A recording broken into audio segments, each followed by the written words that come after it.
Le salaire du péché, c'est la mort.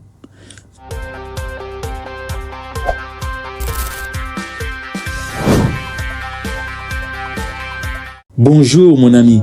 Aujourd'hui, je suis venu te parler d'une vérité que notre génération fuit, ignore, adoucit, mais qui reste écrit, éternel et incontournable. Le salaire du péché, c'est la mort. Et non pas seulement la mort du corps, mais la mort intérieure, la mort de ta paix, la mort de ta joie, la mort de l'âme quand elle perd sa lumière. Regarde autour de toi, tout semble doux, tout semble sucré. Le péché ne se présente jamais comme quelque chose d'amer. Il vient toujours comme du miel. Ça brille, ça attire, ça excite, ça promet la liberté, l'amour, les sensations, le plaisir immédiat. Mais écoute-moi bien, tout plaisir interdit se transforme tôt ou tard en prison.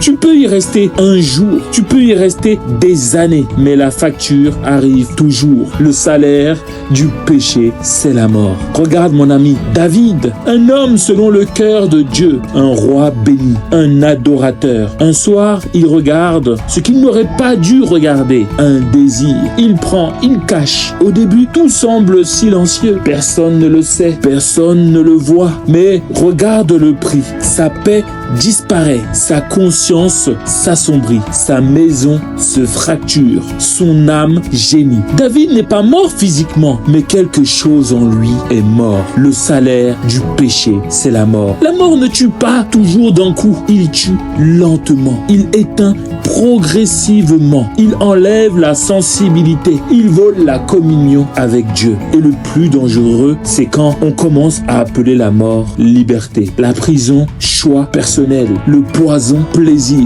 Mais Dieu ne dit pas cela pour te condamner, il te le dit pour te sauver, car le verset ne s'arrête pas là mon ami. Le salaire du péché, c'est la mort, mais le don gratuit de Dieu, c'est la vie éternelle en Jésus-Christ. Il y a une issue, il y a une porte, il y a une grâce. Si aujourd'hui tu sens que quelque chose en toi s'est éteint, ce n'est pas trop tard. La repentance rallume ce que le péché a éteint. La vérité libère ce que le mensonge a enfermé. Mon ami, ne te laisse pas tromper par le miel. Choisis la vie. Choisis Jésus-Christ. Parce que Dieu ne veut pas la mort. Il veut ton réveil. Demeure béni.